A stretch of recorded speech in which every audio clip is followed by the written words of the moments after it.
Hi, I'm Kate Kern-Mundy, and I'm a landscape painter. Today, I'm going to show you how to turn a cradled panel into a beautiful painting surface using either canvas or linen, adhered with an acrylic or an oil-based gesso. This is a great way to create your own textured fabric feel on a hard surface. It's also a perfect project if you have scraps of canvas or linen lying around after maybe stretching a larger piece or left over from somebody else passing along some scraps to you.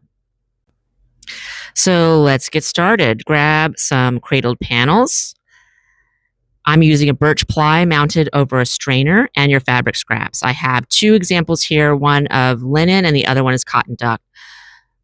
I'm also using a PVA glue, which is a neutral archival adhesive, and matte medium, which is also archival. You can mix these two together about 50-50. Here I'm going rogue and I'm just putting them directly on the panel, but you maybe could use a little put them in a cup or a tin. So first up, the canvas on the surface method. I'm using a panel and I'm making sure the canvas is clean and flat. I'm putting it down and making sure I have the panel lined up with the warp and weft. You'll see that in the canvas when you go to lay it down.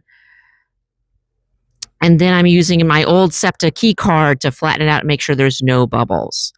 Once it's flat, I brush on another layer of PVA and matte medium mixture on top to seal it.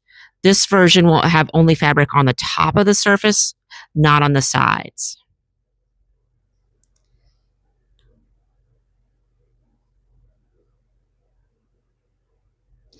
Make sure that glue is really good and on there.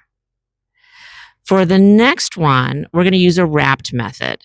So again, I'm going to cover it with the PVA glue, top and sides, the PVA and matte medium mixture. Then I'm going to line it up on the linen, again, looking for that warp and weft.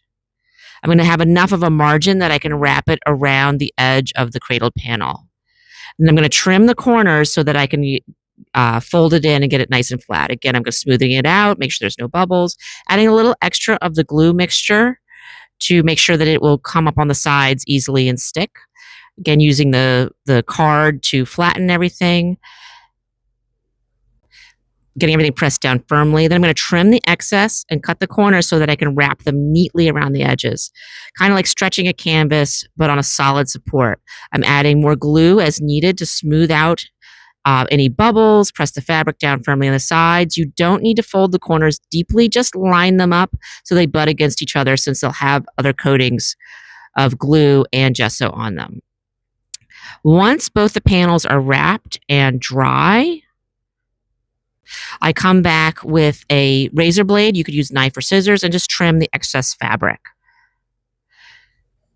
Now it is time to prime. We're going to start with the acrylic gesso, and unfortunately I forgot to videotape the first part. So you're going to come see me. I will have already put it on, and I'm just going to do the edges.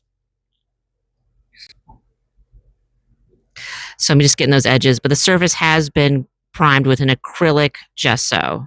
Just making sure it's nice and neat, no big lumps. Now for the linen one, I'm going to use an oil-based primer. This one sometimes can separate, so just going to stir it up really well. And again, just give that a really good coating, the top and the sides, really try and keep it even. While I was at it, I decided I would also prime with the oil-based primer, an old oil painting that I had sitting around that I didn't like. I was going to scrape it. I scraped it down, and then I could use the primer on it. So you can see me doing that here.